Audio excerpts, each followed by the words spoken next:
que ustedes hacen, ¿no es cierto? Dieta, hidratación, cuánto le van a colocar hidratación, cuál es el goteo, qué antibiótico les van a poner, qué otros medicamentos van a colocar al paciente.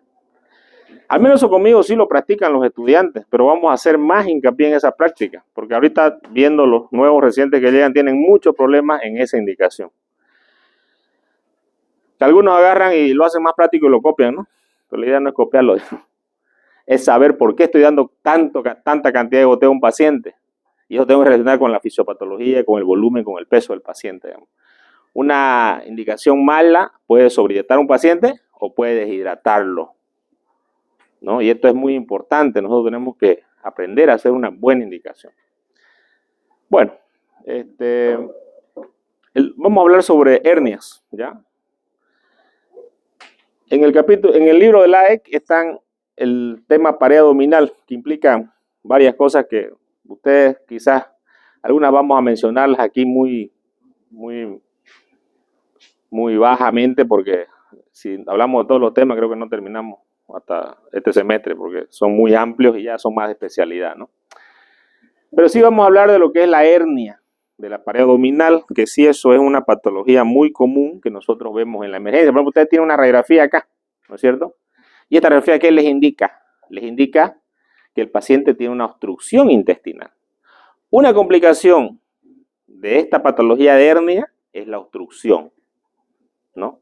Que puede ser porque dentro del saco herniario se mete el intestino y este intestino se puede estrangular. ¿Qué quiere decir esto? Que no va a haber flujo sanguíneo adecuado y el paciente, dependiendo de las horas de evolución, esto se puede perforar inclusive, ¿no?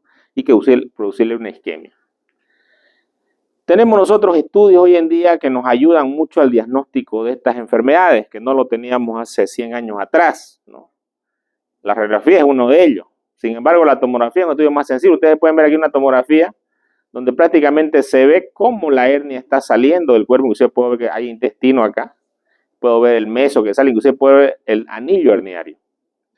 Cuando hablamos de los temas de hernia, es importante tener en cuenta cuáles son las partes de la hernia. Es una pregunta de examen y que nunca tienen que olvidarse ustedes. ¿Por qué es importante saber esto? ¿Para que el doctor Velázquez me pregunte en el examen? No. Eso es importante saberlo para que nosotros realicemos un tratamiento con el paciente. Si yo entiendo la fisiopatología, si yo entiendo cuál es la causa de la hernia, yo puedo tratarlo al paciente. Al final, ¿cuál es mi fin como médico? Tratar de curar a una persona. Ese es mi fin.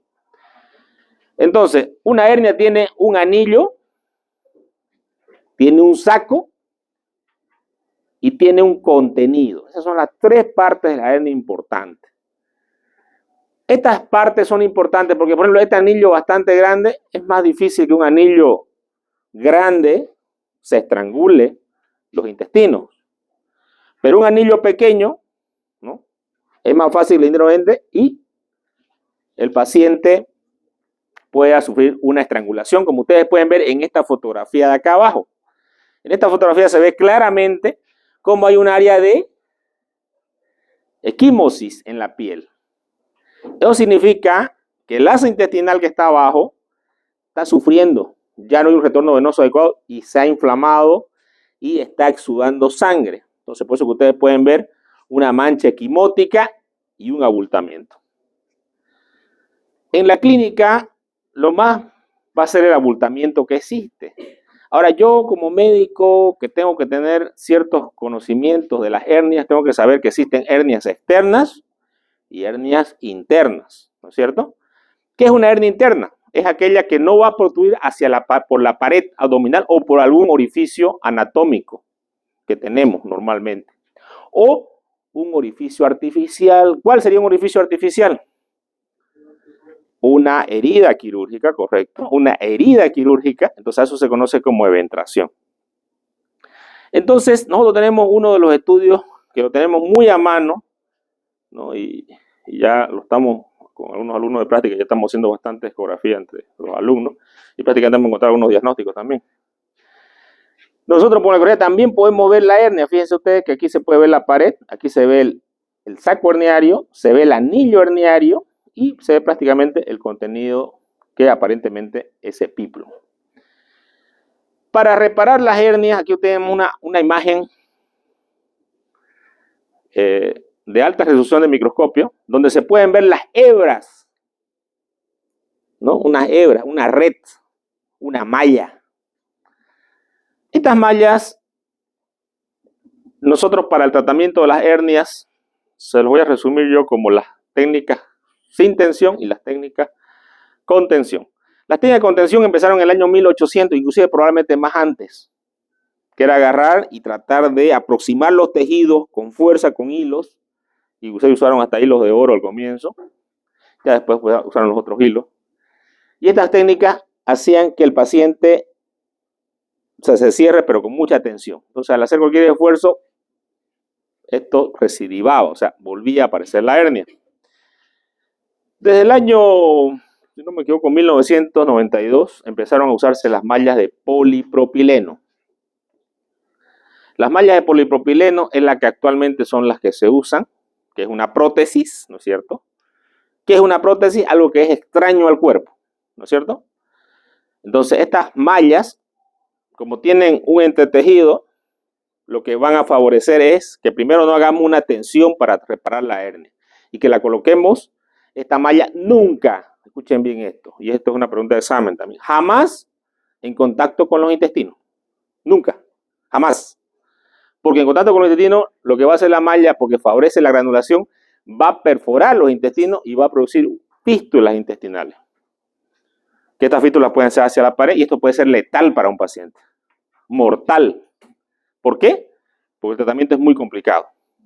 De hecho, hablamos de tratamientos largos y muchas veces en esos tratamientos largos el paciente se muere con muy alta mortalidad. Entonces, es importante tener en cuenta este detalle de las mallas.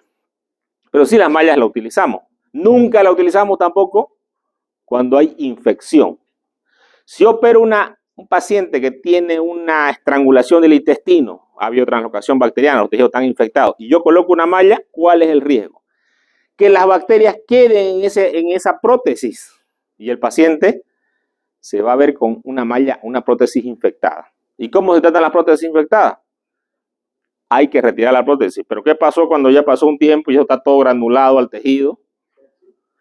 Probablemente el paciente puede ser una fascitis o puede ser otra cosa, ¿no? Y aparte, sacar toda la malla que ya está integrada al tejido, o sea, integrada, ¿no? Prácticamente, es muy complicado. Y de repente la hernia que tenía, si era una hernia pequeña, que una hernia más grande, o probablemente va a morir. Tenemos ahorita una paciente justamente que tuve yo de turno el domingo y el lunes, bastante obesa, que justamente una malla se ingresó dentro cuando le hicieron una reparación de hernia. Entonces, estos conceptos son conceptos básicos que les he dado, importantes, para que entendamos lo que es. Les he hablado del cómo se diagnostica, les he hablado del tratamiento, ¿no? de las hernias. Pero ahora vamos a hablar más en detalle de las hernias inguinales y las hernias femorales.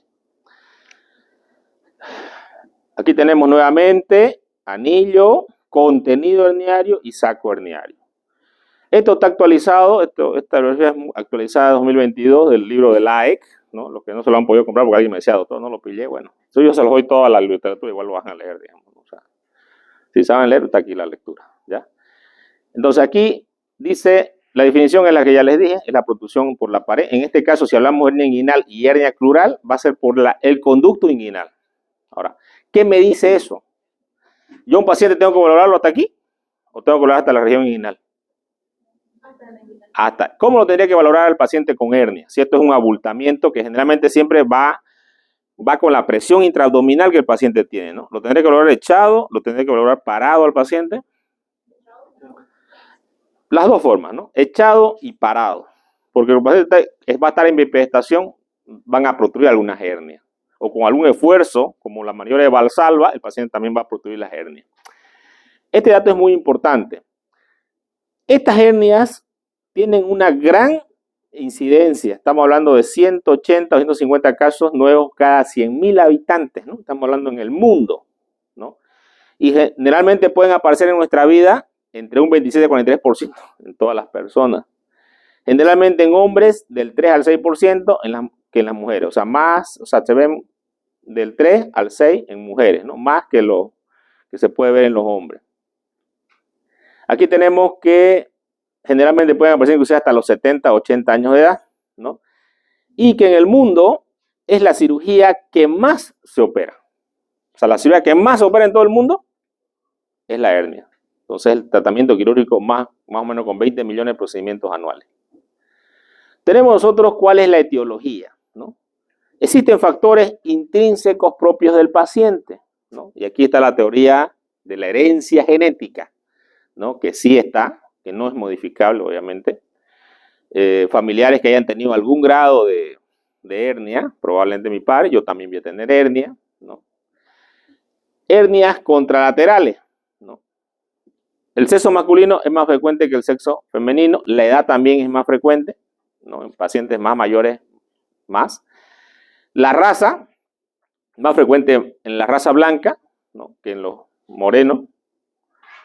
Alteraciones del metabolismo del colágeno, ¿no? Si ustedes se acuerdan del colágeno, casi todo nuestro cuerpo tiene colágeno, nuestros huesos, nuestros tejidos, nuestros cartílagos, no. Y aquí hay una alteración, ¿no? Entre el tipo 1 y el tipo 3. Después tenemos también alguna enfermedad de estas genéticas, como el síndrome de Ehlers-Danlos, que también tiene otros problemas en otras partes del cuerpo, ¿no es cierto? Son los famosos síndrome de Marfan. Tenemos también otros factores que son ya adquiridos, ¿no? Que el paciente adquiere. Generalmente el tabaquismo puede ser causa de padecer hernia. La prostatectomía previa, si se ha hecho abierta principalmente en pacientes que le han hecho ese tipo de cirugía, y significa sacar la próstata, ¿no? Y también los pacientes que bajan el índice de masa corporal. Nosotros tenemos ahorita un grupo de pacientes, ¿no? Ahorita se hace mucha cirugía bariátrica y hay pacientes que bajan su índice de masa corporal por la cirugía bariátrica, ¿no es cierto? Y les aparecen las hernias, digamos. Y dicen, doctor, yo no tenía hernia cuando era gordo y ahora tengo, digamos. Entonces, viene con esta relación del índice de masa corporal. Existen factores relacionados con la hipertensión intraabdominal. Por ejemplo, los pacientes que tienen estreñimiento crónico. El paciente al querer pujar en el baño puede dar producto a una hernia. La enfermedad pulmonar, pacientes que tosen, tosedores crónicos, ¿no? O también el esfuerzo físico intenso, las personas que hacen pesas, ¿no? O alzan cosas pesadas, pueden llegar a tener también este factor relacionado al riesgo de padecer una hernia. Pero todavía esto no está muy justificado por la literatura. Sin embargo, nosotros sabemos que si el paciente, por ejemplo, es un paciente que es estreñido crónico y yo lo voy a operar, tengo que resolver primero su estreñimiento, ¿no? Si el estreñimiento es por megacolon, tengo que operar primero su megacolon. Si el paciente es un paciente tosedor crónico, tiene que ir al neumólogo para que le trate esa tos crónica que tiene, ¿no? Porque de nada sirve operar a un paciente si el factor de aumento de la presión intraabdominal continúa. Porque ¿qué va a ocasionar? Que el paciente se vuelva a herniar o recidive. Entonces, siempre hay que buscar si el paciente tiene estas causas cuando yo le haga la historia clínica al paciente. Es un dato muy importante a tener. Los síntomas, generalmente las molestias, el paciente puede sentir un abultamiento en la región inguinal o en la región crural, o inclusive hay pacientes que dicen, doctor, ¿sabe que yo sentía que me mordía algo, digamos, ¿no? Me mordió ese, ¿no? O sea, ellos sienten como que le pellizcó algo, ¿no?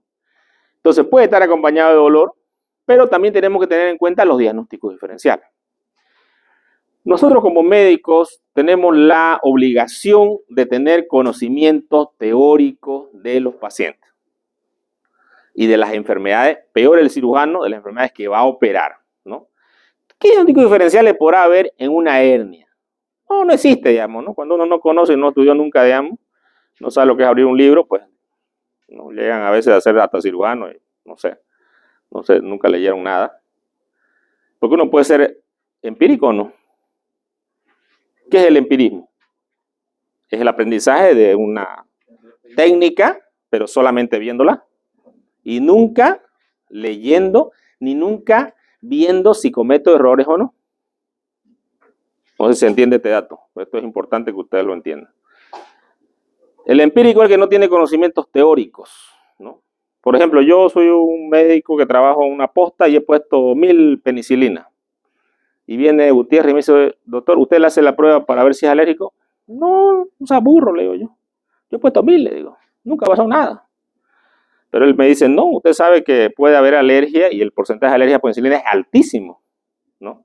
Y un paciente le puede dar un shock anafiláctico y se puede morir.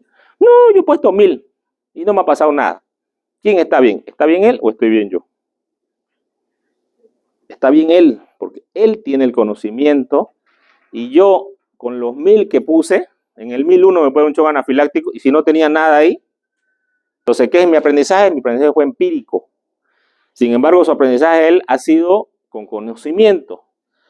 Cuando nosotros hablamos de las técnicas quirúrgicas que vamos a hacer, tenemos que saber los diagnósticos diferenciales, por ejemplo, del paciente. ¿Cuál es un diagnóstico diferencial de una hernia inguinal, por ejemplo? Dilatación varicosa de la vena safena. Aneurisma de la arteria femoral. ¿Qué pasa si yo corto un aneurisma por querer sacar una hernia? El paciente se puede desangrar completamente, porque ¿cuánto es el porcentaje de sangre que llega del gasto cardíaco? Sabemos que el gasto cardíaco, si yo tengo una herida en el ventrículo izquierdo, en 5 minutos yo me desangro y me muero. En 5 minutos. Teóricamente, en la femoral es el 20% del gasto. Si me muero en 5 minutos con una herida acá, en la femoral me muero por 4 multiplicamos, 20 minutos. Justamente esto le pasó a un cirujano que operó a un paciente a las 3 de la mañana, que tampoco era emergencia. Eso lo sé porque me contó el anestesiólogo y también el paciente llegó a nuestro hospital. Entró, no examinó bien al paciente y cuando abrió era un aneurisma y desangró el paciente. Tuvo que traerlo prácticamente con la mano ahí hasta el hospital japonés para que se le haga una reconstrucción vascular. Y lo más chistoso cuando llegó al hospital, porque él es un residente nuestro del hospital, llegó, ya, se lo dejo, doctor. Ya estaba ahí, ¿no? Y el cirujano le dice, se lo dejo, se queda usted con su paciente hasta que termine la cirugía, le dijo. ¿No? Está bien ir a dejar a los pacientes y no tener responsabilidad.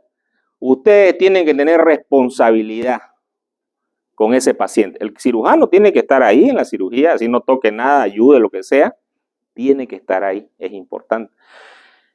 Entonces, yo tengo que saber, por ejemplo, que la penicilina puede producir alergia. Y si yo coloco una penicilina intramuscular, así he puesto 1000 o 10.000, tengo que tener mi Z acá, ¿no? Para mi shock anafiláctico si le da al paciente o no. Inclusive tendría que tener hasta un tubo para intubarlo, si es que el paciente, pese a que le pongo la adrenalina, no mejora y tengo que intubarlo y tengo que tener oxígeno y tengo que tener un suero más encima.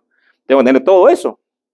Porque hay pacientes que pueden hacer pese a que se les haga la prueba y la prueba dice, no, le hago la pruebita aquí, pero también pese a la prueba me puede salir y ya me puede hacer un shock anafiláctico. Si yo no estoy preparado para resolver el problema, y yo creo, mi aprendizaje es empírico, sin conocimiento, obviamente que cuando yo tenga el paciente puedo cometer errores. Y errores que pueden ser porque no estoy preparado para eso, lo que va a pasar con el paciente. Entonces, si yo tengo conocimiento, puede haber un aneurisma. ¿Cómo yo podría detectarlo esto antes de operarlo al paciente? ¿Habrá alguna forma de detectarlo? No, sin que lo corte. Estoy hablando, o sea, tengo la hernia inguinal, tiene el aneurisma el paciente ahí de la aorta, de la femoral. ¿Cómo puedo yo diagnosticarlo? Sin entrar a quirófano todavía. ¿Cómo me respaldo? Así no, para de repente puedo palpar un pulso, pero siempre se para el pulso femoral por ahí. Está bien, pero clínica, bien, la ecografía. La ecografía, el examen de estudio, lo que hablamos en la anterior clase. ¿Para qué hacemos esos estudios? ¿O será bien que yo me meta con el paciente y ahí lo parta entero y después qué va a decir la familia? El paciente agarra y me hace una auditoría médica. Y en la auditoría médica, ay, ¿dónde no le pidió la ecografía al doctor? ¿Tendría que le pidió la ecografía o no? Sí, ¿por qué? Porque es un respaldo para mi diagnóstico y también porque es un documento médico legal. No es lo mismo que yo le he hecho una ecografía y en la ecografía no diga aneurisma y yo lesione la arteria sin querer, obviamente, y sangre del paciente. Y ojalá que no se me muera, digamos, pero se me puede morir. Y yo tengo un documento que digo, sí, le hice este estudio y bueno, esto me verifica que no tenía, pero al entrar, pues hubo un accidente, digamos. Es más todavía difícil que me puedan procesar. Sin embargo, igual puede haber, ¿no? ¿Qué más puede existir? Linfoceles. ¿Qué es linfoceles? Es un tumor de linfa. Hidroceles, un tumor de líquido dentro del testículo. Epididimitis. ¿Qué es la epididimitis? Inflamación del epidídimo, que puede causar dolor e inflamación en la región inguinal. No nos olvidemos que en la región inguinal, en los hombres, ¿qué conducto va por ahí? ¿Qué? Espermático, ¿qué más? Arteria espermática, vena espermática, ¿qué más? Músculo cremaster, ¿no? Entonces, todo lo que va hacia el testículo. ¿Y en las mujeres qué hay en el conducto inguinal? El ligamento redondo que va hacia el labio mayor, ¿ya? Eso es lo que transcurre. Entonces, también pueden existir otras patologías como cánceres. Por ejemplo, que aparezca un cáncer del músculo, un sarcoma, o algo que aumente la presión y descienda por el conducto inguinal. ¿Qué estudio me podría dar el diagnóstico de esta patología? Si yo sospecho. La ecografía primero, y el segundo estudio que nosotros vamos a pedir va a ser una tomografía contrastada. Una tomografía sin contraste yo puedo ver la pared, pero una tomografía contrastada puedo ver órganos. Y si yo quiero saber sobre articulaciones y masas y músculos, digamos, también puedo pedir lo que es una resonancia magnética, ¿no? Que la resonancia magnética para las partes blandas es excelente, digamos, ¿no? ¿Qué me interesa saber en la sintomatología del paciente? Si la hernia es reductible o irreductible. ¿Qué significa esto? Reductible, que va a entrar dentro de la cavidad. Irreductible, que no entra dentro de la cavidad. ¿Cuál creen ustedes que es más grave? Correcto, porque ya eso hablamos que es una hernia encarcelada. Pero no es lo mismo encarcelada que estrangulada. Porque puede ser que esté encarcelada, pero el paciente esté tranquilo. No, si no entra, doctor. Hace un mes que no entra, está ahí, pero yo estoy tranquilo. Yo voy al baño, defeco, todo. Sí. Pero que ya haya sufrimiento del paciente con náuseas, vómito, o el paciente esté muy adolorido y ya tenga cambio de coloración. Ahí estamos hablando de una hernia que está estrangulada. Y esa hernia no puede esperar, necesita una cirugía urgente. ¿En cuánto tiempo un intestino se puede necrosar? Digamos, el paciente de pronto estaba ahí, tosió, tenía una hernia porque era reductible y ya no reduce, y le duele y dice, va al hospital. Y ustedes dicen, este es el tiempo donde la hernia se puede romper ya. ¿Cuál sería el tiempo? Estoy diciendo que el intestino ok, está apretado ahí. ¿Cuál sería el tiempo? No. 6 horas, ¿no? 6 horas. 6 horas. ¿no? 6 horas. Después de 6 horas nosotros ya sospechamos que hay ruptura de intestino. Cuando nosotros vamos a hablar de la presión intraabdominal, es importante que tengamos un parámetro que ahora se le ocupa mucho en todos los tipos de cirugía abdominal, para la reparación de hernias gigantes también, que es la presión intraabdominal. Normalmente la presión intraabdominal de nosotros es una presión bastante baja, que va entre los 5 a 7 milímetros de mercurio, ¿no es cierto? Si ustedes tuvieran una herida, un paciente tuviera una herida en el abdomen, ¿qué va a pasar? Una herida. ¿Qué pasa? Tiende a salir. Correcto. ¿Por qué? Por la presión. Entonces, ese concepto que les quede grabado, la presión intraabdominal es importante. Cualquier herida que nosotros tengamos, el paciente puede estar eviscerado. ¿Y qué pasa si ustedes llegan a emergencia un paciente eviscerado? ¿Ustedes se asustan o se asustan? ¿Se asustan? ¿Y qué hacen? ¿Qué hacen?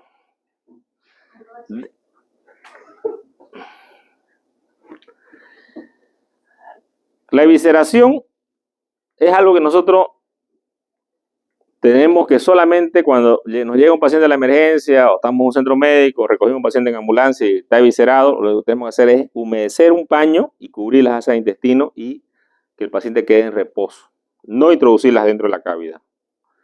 Y así podemos transportarlo, no va a pasar nada con el paciente. De hecho, no se va a morir tampoco por la evisceración, porque se va a morir por una contaminación ahí en realidad, ¿no? Y esa contaminación va a pasar varios días porque se muera. ¿Pero por qué se va a morir él? Si es que tuviera una herida sangrante, un shock, ahí sí, eso es grave y se va a morir más rápido. Si está acompañado de eso, sí. Entonces nosotros tenemos que tener cuidado con esa parte. La presión intraabdominal es importante, nosotros la medimos mucho en la parte del abdomen cuando hacemos cirugías de hernias grandes, cuando tratamos abdómenes abiertos, ¿no? Porque a medida que la presión va subiendo, y esto no tiene que olvidarse nunca, estos parámetros, nosotros llegamos acá a tener hipertensión intraabdominal y ya aquí tenemos un síndrome compartimental. Para que ustedes me entiendan, todo se maneja con presiones, ¿no es cierto? Si mi corazón en este momento no estuviera bombeando la sangre adecuada a mi cerebro, yo no pudiera hablar lo que estoy hablando con ustedes, ¿o no? Y eso se necesita una presión, ¿no? Estamos hablando de 120 milímetros de mercurio sobre 80, ¿no? Diastólica, sistólica. Ahora, esa presión es muy importante, pero cuando ya la presión está por encima de los 35 milímetros de mercurio en el abdomen, ya me hace compresión a la aorta y a la cava. Y ya también va a lesionar lo que es el sistema renal. Ya el paciente empieza a tener oliguria.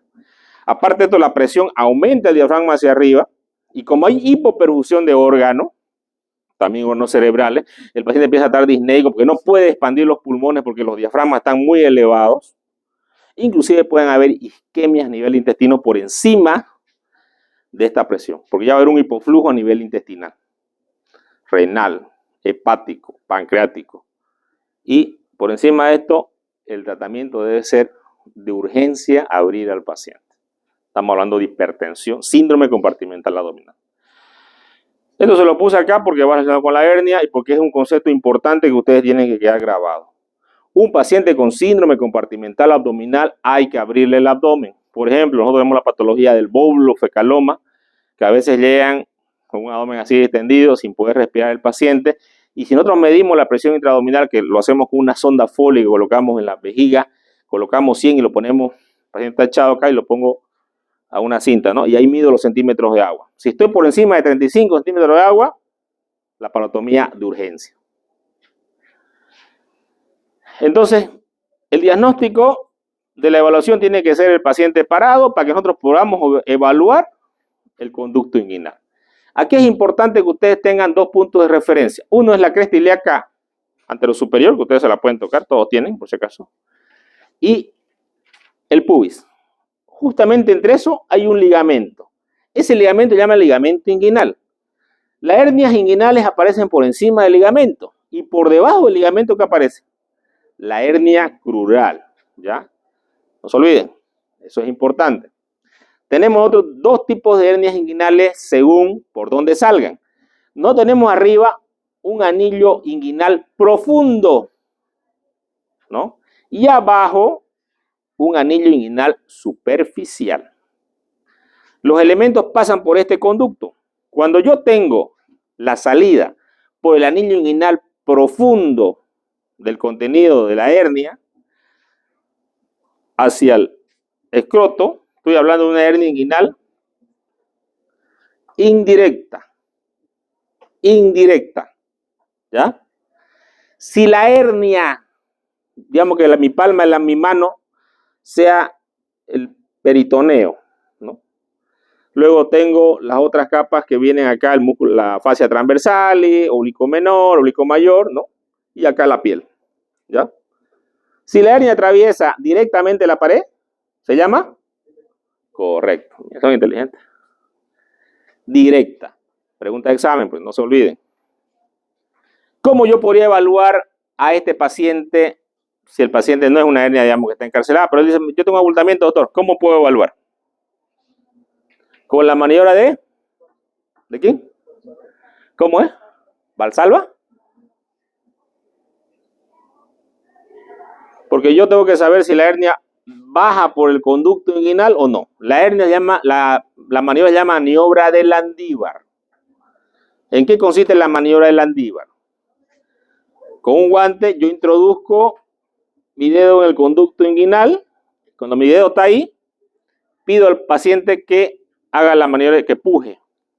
Si siento el golpe acá en la punta del dedo, estoy hablando de una hernia inguinal, indirecta o directa. Indirecta. Y si yo siento el golpe directamente acá, directa.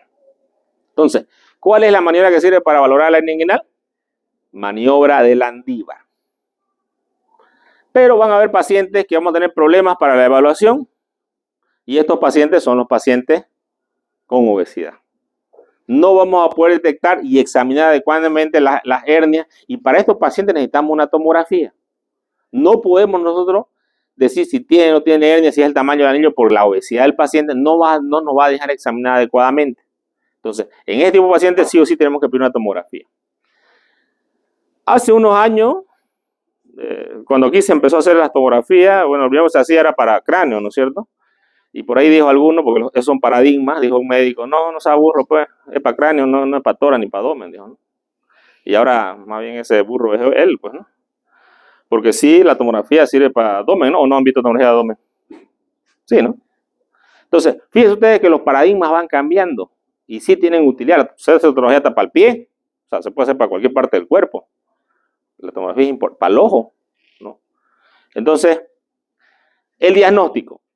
Protrusión que va en una hernia umbilical, por ejemplo, que es una hernia que aparece en el ombligo, ¿no? Yo tengo hernias inguinales, hernias umbilicales, hernias femorales. Tengo las hernias también atrás, ¿no? La hernia de Petit, la hernia de Greenfield, ¿no? Que son las hernias que aparecen en la parte lumbar.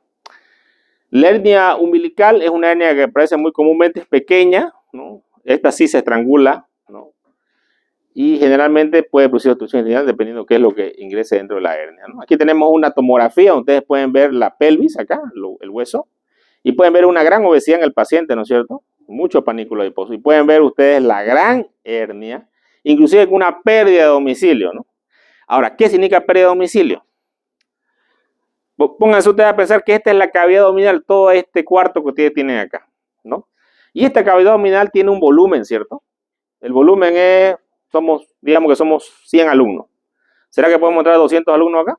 No, no vamos a poder. Entonces, esa es la pérdida de contenido. Cuando las hernias, cuando la pared abdominal está lesionada y la hernia va creciendo con el tiempo y el paciente no se hace operar, el paciente pierde el domicilio. ¿Será que la obesidad aumenta la presión intraabdominal de la persona? Correcto, aumenta. Entonces, al aumentar la presión intraabdominal, estas vísceras van saliendo para afuera y el paciente sigue engordando y eso sigue creciendo. Cuando yo quiero retornar, si quiero hacer una cirugía y quiero retornar y meter todas, ¿será que voy a poder? No. ¿Qué va a pasar? Voy a producir un síndrome compartimental abdominal y lo voy a matar al paciente. El paciente se va a morir en la misma cirugía. Este concepto los médicos no lo tenían hace unos 30 años atrás. Bueno, algunos tampoco no lo tienen ahorita todavía. Pero es un concepto muy importante. Yo tengo que valorar si voy a poder ingresar el contenido dentro del abdomen. Si no lo voy a poder ingresar, preferible que lo deje así, ¿no? Voy a comentar un caso. Puede ser unos 14 años más o menos. Paciente en el hospital. Yo lo veo al paciente, estaba comiendo unas salteñitas el paciente, ¿no? Y lo veo así, una hernia grande tenía, ¿no? Un paciente gordito.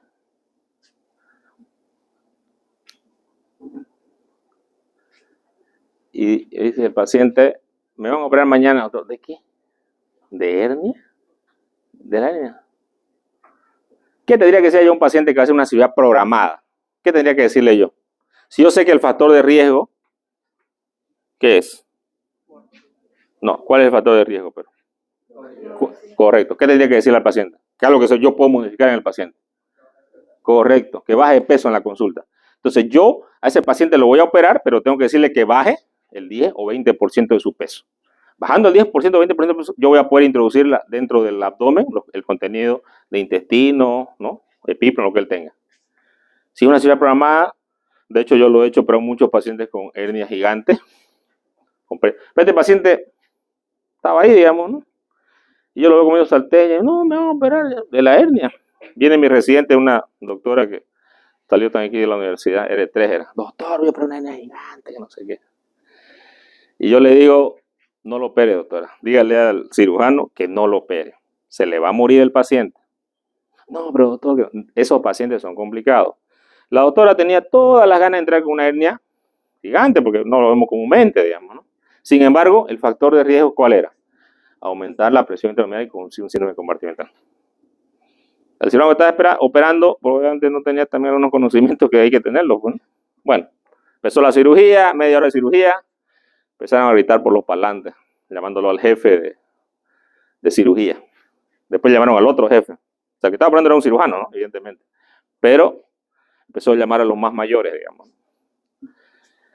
Lamentablemente el paciente murió en quirófano.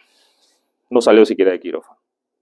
¿No? Porque al querer meter los intestinos, el paciente hizo un síndrome compartimental y como no estaba bien preparado, era un paciente obeso, hizo un infarto cardíaco en plena cirugía y se murió.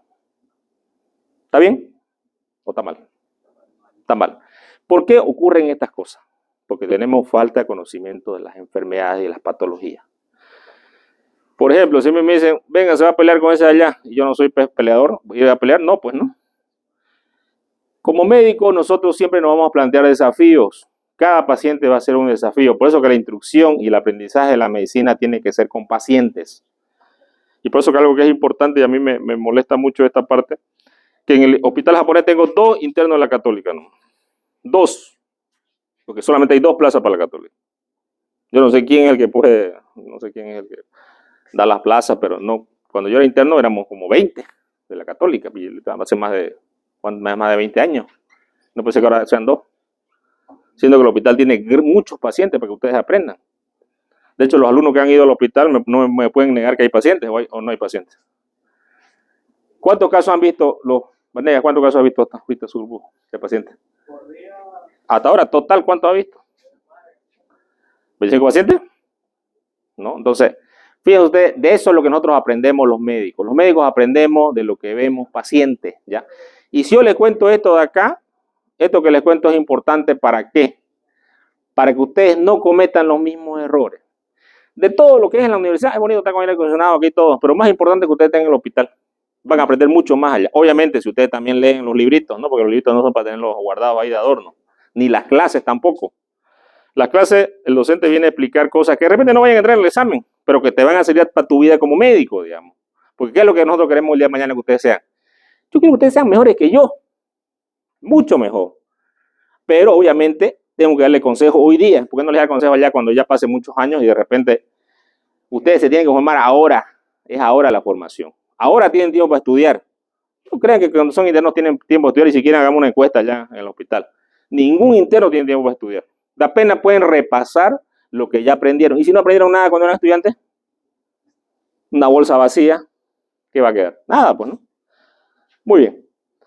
Otro estudio importante es la ecografía, que ya lo mencionamos. Siempre pedimos ecografía de partes blandas, ¿ya? Ecografía de partes blandas. Aquí tenemos la hernia, el saco, el contenido herniario. Aquí tenemos los estudios que se pueden pedir, la ecografía, la tomografía y la resonancia magnética, que son importantes. Siempre es importante clasificar las hernias, ¿no? O sea, y hay clasificaciones para que nosotros hagamos las cosas bien, digamos, ¿no? Y también para que hagamos trabajo de investigación y digamos, bueno, pues yo puedo decir, yo operé 1000 hernias, 100 hernias, ¿no? Y de repente los estudios nos sirven para saber si nuestra técnica quirúrgica es la adecuada o es la inadecuada. Entonces, la European Hernia Society tiene una clasificación, ¿no? Que clasifica las hernias muy simple, basada en su localización y la clasifica como M, medial a los vasos epigástricos, ¿no? Los vasos epigástricos son estos vasos que pasan por medio del recto anterior. Tenemos la L, que es lateral lo mismo, la F, que es femoral, ¿no? Y el tamaño, que puede ser 1 cuando es menor de un dedo, 2 cuando es de 1 o 2 dedos, 3 cuando es más de 3 dedos, y P si una hernia primaria o R si la hernia es recidivada. ¿Qué significa una hernia recidivada? Una hernia que ya se trató y la hernia volvió nuevamente a recidir. Obviamente estas hernias son más complicadas porque ya hay una pérdida de la anatomía del paciente. ¿Y para qué sirve esto? Esto sirve para ver la técnica que nosotros hacemos con los tratamientos y cuál es nuestra recidiva. Si recidivó o no recidivó el paciente, por qué recidivó, ¿no? Cuál fue la técnica quirúrgica y aquí está la clasificación, ¿no es cierto? De acuerdo al lugar y de acuerdo al tamaño de la hernia. También existe otra clasificación que es de Kingston, que también la clasifica las hernias, ¿no? Según la intervención quirúrgica. H1, hernia inguinal, que se reduce espontáneamente. Se echa y la hernia ingresa dentro del cuerpo. H2, hernia inguinal que se reduce con maniobra suave. O sea que hacemos la taxis, se llama. Taxis, agarro y puedo introducir la hernia dentro del abdomen. Y tengo la hernia inguinoescrotal. ¿Cuál es la hernia inguinoescrotal? Es aquella hernia que sale hasta el testículo. ¿Qué tipo de hernia será esa que sale hasta el testículo? ¿Directa o indirecta? Indirecta. La hernia directa no puede llegar al testículo, va a sobresalir acá arriba nomás, porque atraviesa la pared posterior. Cuidado, ¿no? Esa es la pregunta que les hago y siempre le pelan. Acá tenemos nosotros, por el índice de masa corporal, también que es un factor predisponente para que el paciente, mientras más obeso sea el paciente, el anillo va a ser mucho más grande. ¿Por qué? porque constantemente está la presión intraabdominal allá, ¿no? Bueno, es importante para tratar la hernia conocer la anatomía de la hernia, ¿no es cierto? La región inguinal, ¿no? Y todo va a partir, si ustedes se dan cuenta, esta es la cresta ilíaca anterosuperior, la espina del pubis, ¿no es cierto? Nosotros tenemos ligamento inguinal y justamente pasan unos vasos bonitos por acá, ¿no? ¿Lo ven? ¿Cuáles vasos serán? Femoral, arteria y vena femoral. Siempre esto es importante que nosotros valoremos y tomemos el pulso. El otro día, no sé si les comenté a ustedes, bueno, me mandaron una doctora que es auditora de una historia clínica, que a un paciente le habían cortado las dos en una cirugía de hernia inguinal. Entonces, yo tengo que tener cuidado, por ejemplo, cuando yo coloco la malla, siempre acá doy puntos en la técnica del Lichtenstein, ¿no? Los puntos, fíjense, si yo me paso, puedo ahorrar la femoral y está a milímetros, ¿no? Milímetros. Yo cuando opero una hernia en el hospital, siempre yo hago esta parte, no se la dejo al residente, siempre la hago yo. Y siempre le explico ese momento que estoy haciendo, que este es el lugar más crítico de una sutura, de una malla, la parte del ligamento inguinal, ¿no?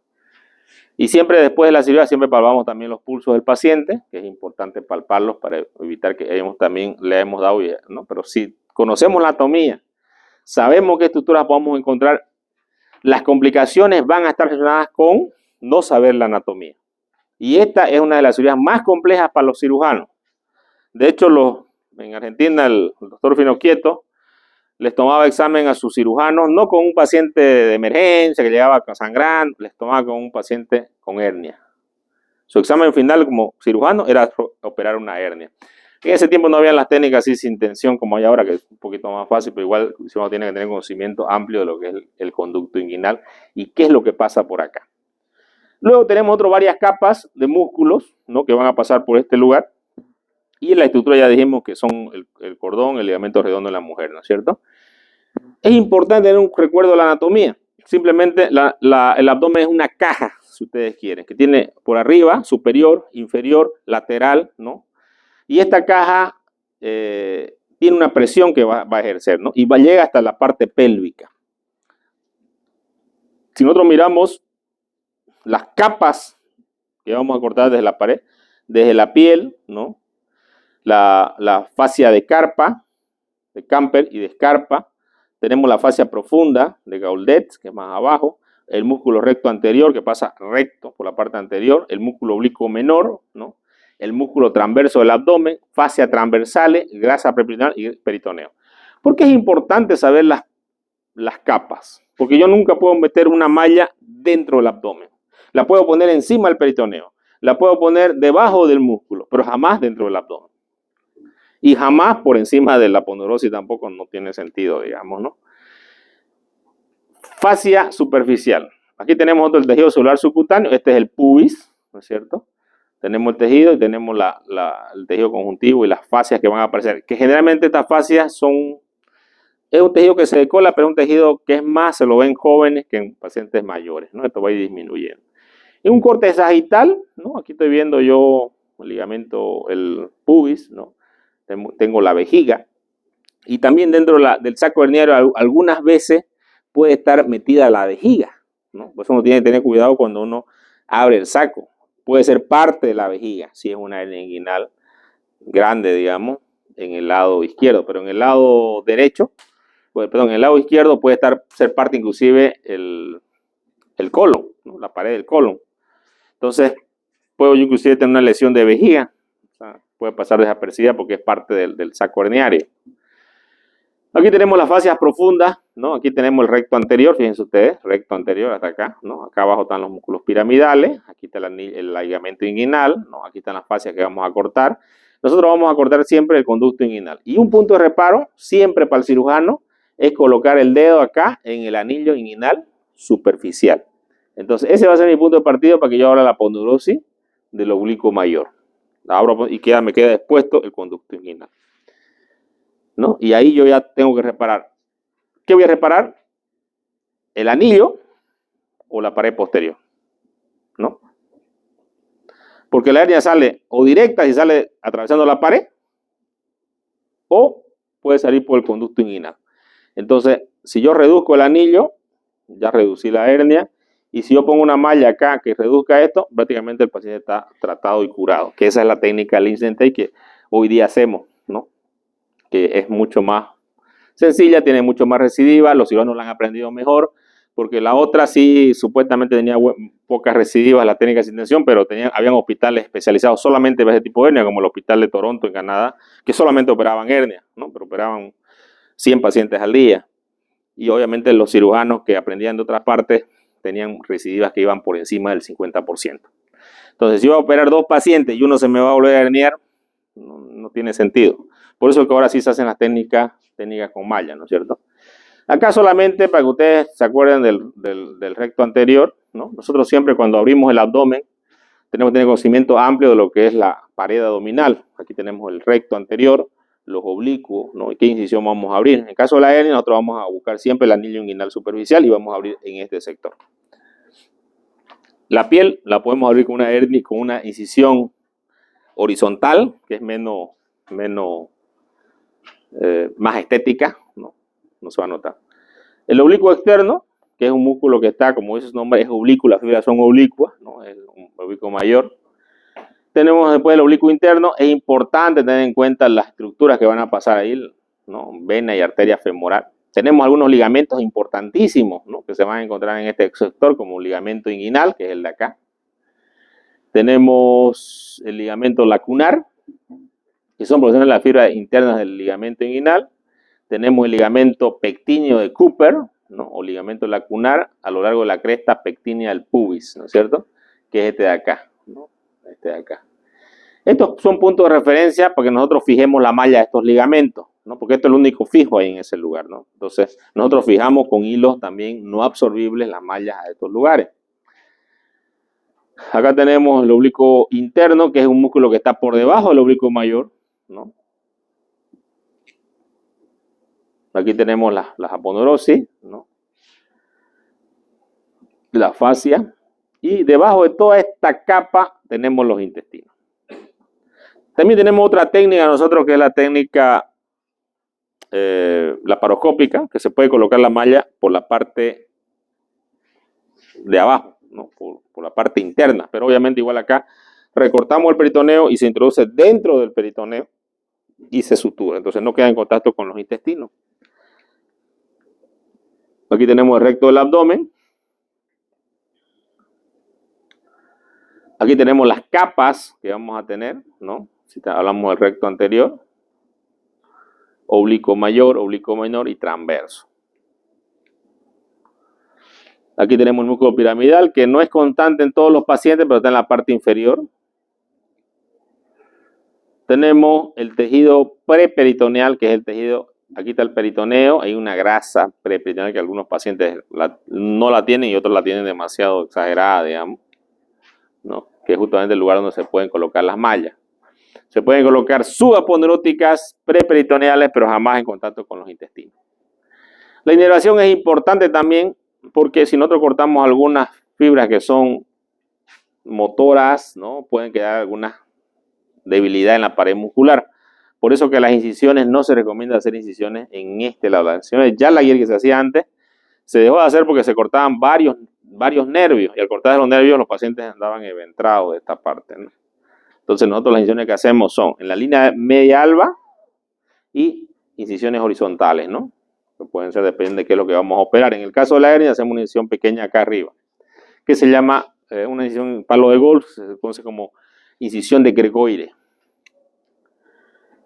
Aquí están las metámeras que inervan cada uno de los plexos, ¿no? T7 a T9, ¿no? Tenemos a partir del ombligo, cifoide, T10, piel que rodea el ombligo, T11, T12, piel debajo del ombligo, nervio ilioinguinal, superficie anterior del escroto, la parte del nervio ilioinguinal.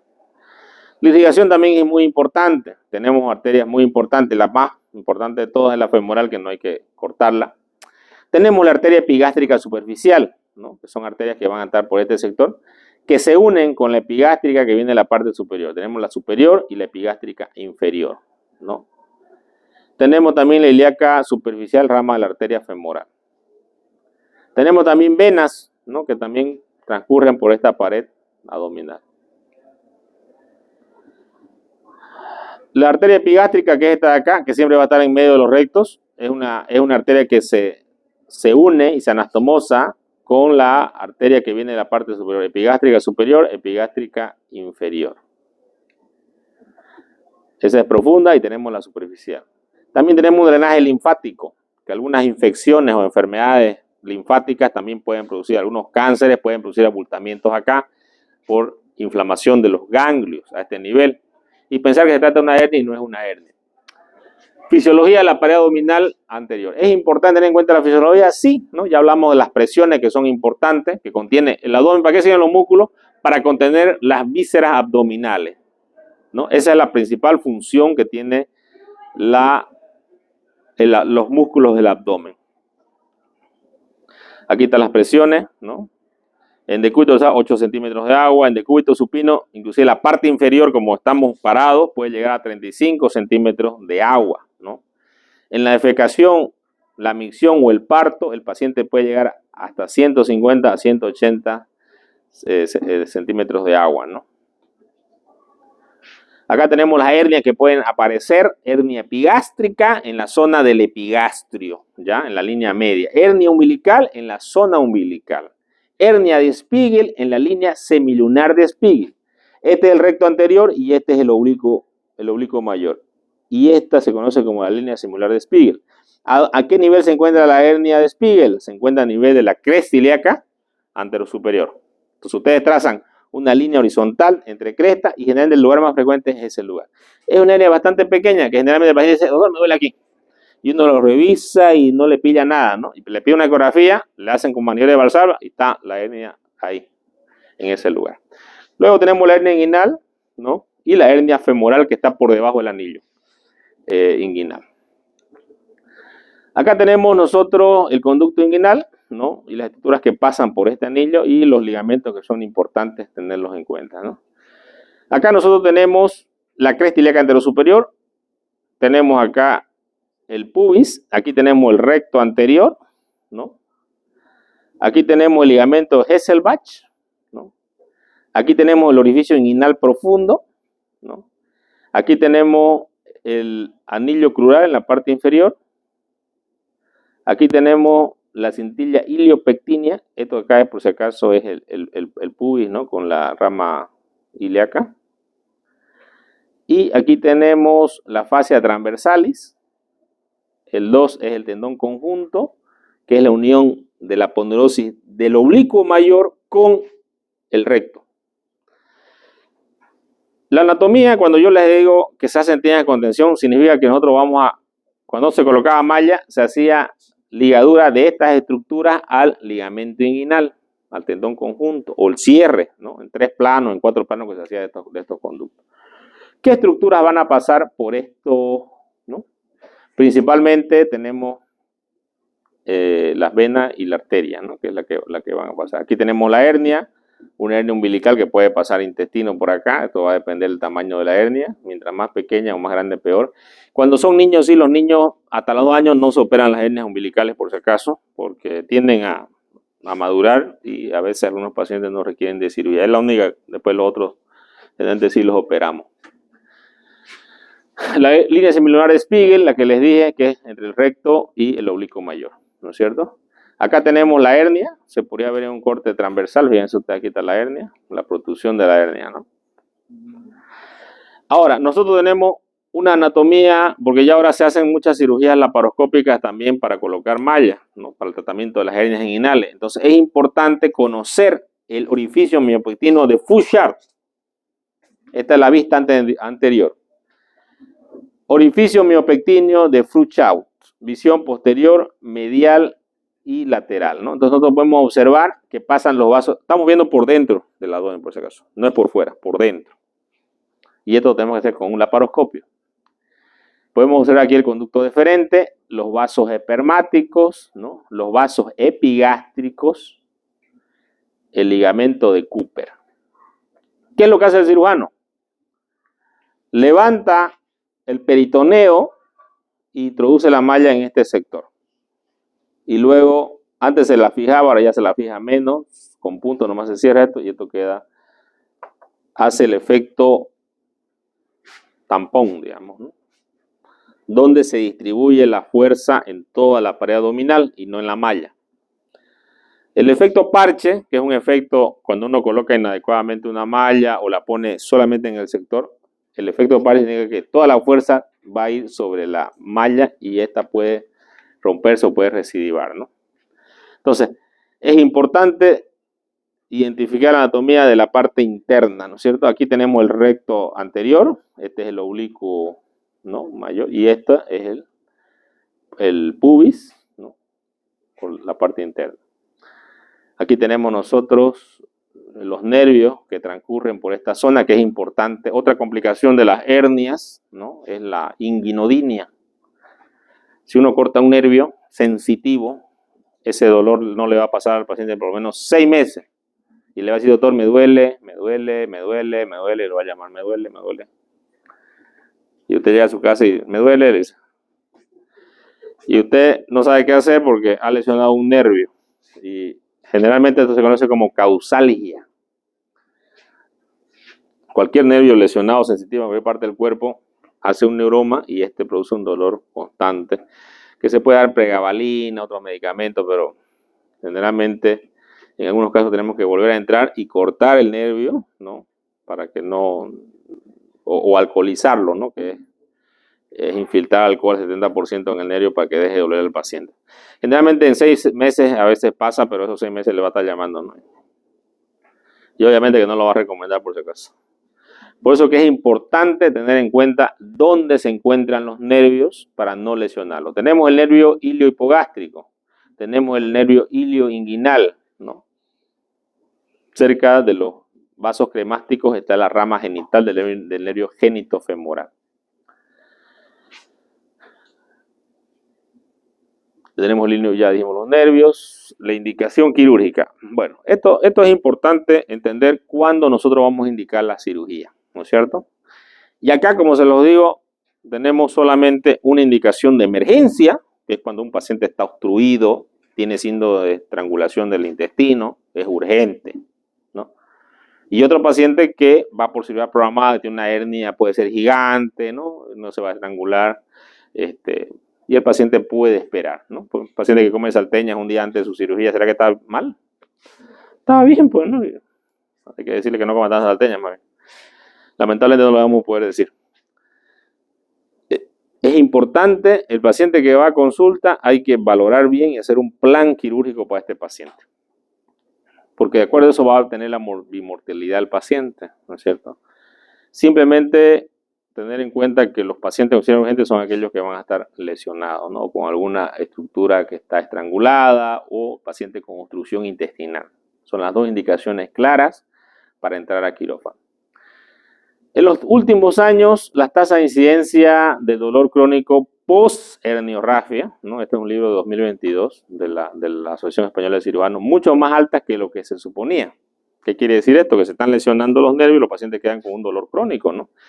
Y esto no es bueno, ¿no? ¿O a alguien le gusta el dolor? Nadie, ¿no? Si yo tengo un dolor, me va a molestar, voy a estar irritable. El dolor no es bueno para nadie. Y si yo voy a trabajar inadecuadamente, voy a pedir bajas médicas y también, como ahora todos lo censan por lo que pierden los seguros, pues, ¿no? Ahora se habla del famoso estrategia de vigilancia, ¿no?, denominada watchful waiting. ¿Qué quiere decir esto? Observarlo, no lo operé, mirarlo, indicarle un braguero, ¿no?, y verlo en consulta porque esta persona probablemente no va a hacer una hernia estrangulada. Ahora, si está encarcelada la hernia, que ya no es reductible, en ese caso ya el paciente sí debe ir a cirugía. Pero una hernia que es reductible, no es tan urgente operarlo, puede ser que el paciente pueda esperar, ¿ya? Estos conceptos son importantes si ustedes entienden, porque ustedes pensarán que el cirujano todo lo tiene que operar, y no es así. Tiene que saber también conocer las conductas cuando no operar. Por ejemplo, estos pacientes no se deben operar todavía, como dice claramente el libro y la literatura y esta asociación, porque han visto que muchos pacientes quedan con complicaciones después de la cirugía. Por eso es que es importante entender. Ahora, si es una hernia que está ya estrangulada, sí. Si es una hernia femoral en mujer, también, aunque sea reductible, debe ser operada. ¿Por qué? Porque la hernia femoral es bastante pequeña, ¿no? Y al ser bastante pequeña se puede meter parte del intestino y puede pellizcarse y puede producir una necrosis de parcial intestino y una perforación y tener una peritonitis el paciente. Entonces estas hernias siempre van a dar problemas, las hernias femorales. Son más comunes en mujeres, a diferencia de las hernias inguinales. Las hernias femorales son más comunes en mujeres y siempre deben ir a cirugía. ¿Cuáles son las técnicas de cirugía que tenemos con los pacientes? Tenemos la vía anterior y tenemos la vía posterior, ¿no? Cuando hablamos de la vía anterior, es la que comentábamos, que es abrir el canal, ¿no?, inguinal y hacer el tratamiento con tensión o sin tensión. Con tensión tenemos las técnicas de Schuldeis, ¿no?, de McVeigh, que ya prácticamente no se hacen, han quedado en la historia. Lo que ya colocamos es la técnica de Lichtenstein, que es la colocación de la malla, que se conoce como técnica sin tensión, porque colocamos una malla de polipropileno. Y por la vía posterior tenemos la vía preperitoneal o la vía transabdominal. Fíjense ustedes, se llama TEP y TAP. ¿Qué significa esto? La vía intraabdominal significa que voy a entrar dentro de la cavidad abdominal con un laparoscopio, voy a bajar el peritoneo y voy a colocar mi malla preperitoneal. La vía preperitoneal significa que no voy a entrar al abdomen, voy a agarrar y voy a inflar, ¿no?, una cavidad con un inflador de aire y voy a tener un espacio directamente en los lugares debajo del peritoneo sin entrar a la cavidad abdominal y ahí voy a colocar mi malla cuando ya reconozca las estructuras anatómicas. Esa se conoce como vía preperitoneal. Y generalmente siempre vamos a colocar malla, se coloca desde 1989, ¿ya? La técnica de Lichtenstein, que es la que ha quedado, porque tiene menos residuo, entonces hacer lo que sea mejor para el paciente, ¿no es cierto? Entonces esta técnica es la técnica que ha quedado, ¿no? Estas otras técnicas son las técnicas que han quedado, como la técnica de Bassini, que empezó en 1887, bueno, es solamente para la historia, ¿no? Lo que hacían es hacer una triple capa a nivel de la fascia transversal, ¿no?, con el tendón conjunto, ¿no? Y fíjense ustedes, suturaban, ¿no?, la fascia transversal del tendón conjunto para que esto haga un enchalecamiento, ¿no? Pero era con fuerza, ¿no?, como una faja más o menos, pero el paciente quedaba muy tenso, ¿no? Y había que esperar. En cambio, las mallas, la propiedad que tienen las mallas es que la malla va a granular y como no hay fuerza, hay menos recidiva, ¿no?, que estas técnicas. Teóricamente tenía menos del 2%, pero obviamente era Eduardo Bassini, ¿no?, conocedor de la anatomía y lo demás, y qué tipo de paciente también había que ver qué tipo de paciente operaban. Sin embargo, en nuestro medio y toda parte del mundo, después esta técnica fue abandonada porque era mucho la residuo que tenían. Aquí tenemos la técnica de Schuldeis, que esta se hacía en Toronto, Canadá. Había inclusive el hospital, hay todavía el hospital del Schuldeis, que se opera, ya prácticamente ahora hacen la técnica de Lichtenstein nomás, ya no hacen la técnica de Schuldeis. O algunos pacientes que tienen reacción a las mallas, que es muy raro. Pero hay pacientes que por ahí le dicen, doctor, yo tengo alergia. Y él no tiene alergia, lo que pasa es que se metieron una malla infectada de repente, ¿no? Y él que le dijeron que era alergia por no decirle que estaba infectada, ¿no? Y el paciente no quiere colocarse malla. Yo alguna vez he hecho esta técnica porque el paciente no ha querido que le coloquen malla por nada del mundo, digamos. Entonces esta técnica consiste en plicar el tendón conjunto, ¿no?, a la fascia transversal, ¿no?, y hacen una sutura allá y luego van suturando lo que es el oblicuo mayor al ligamento inguinal, ¿no?, quedando el conducto por encima. Esta es otra técnica que ya también está abandonada, ¿no? Vamos a quedar por aquí, creo. Ya, terminamos esta más. Las hernioplastías generalmente se hacen en cirugías ambulatorias. Las cirugías en los hospitales se llaman ambulatorias cuando se queda un solo día, o cirugía one day. Ustedes han visto que cuando van a los hospitales, al San Juan de Dios, a la Ponés, hay sobre saturación de pacientes, ¿no es cierto? Pero nosotros tenemos unas salas que son para cirugía de un día. Entonces los pacientes llegan, van a su cirugía quirófano y luego salen de esa sala y se van a las 8 de la noche a su casa. Obviamente valorado por nosotros, que está todo bien. Algún paciente que probablemente no esté bien lo internamos en sala. Pero con esto, ¿qué hemos hecho? Que se aumente las cirugías en el hospital, pues este tipo de cirugía. Y no se lo hace solamente en el japonés, se lo hace en la caja, en varios hospitales. Se llama cirugía de un día. ¿no? O cirugía ambulatorial también, ¿no? Que se llama, que esto ayuda bastante en ese tipo de cirugía. Bueno, aquí nos vamos a quedar en la técnica Lichtenstein y ya terminamos el jueves esta clase, ¿ya?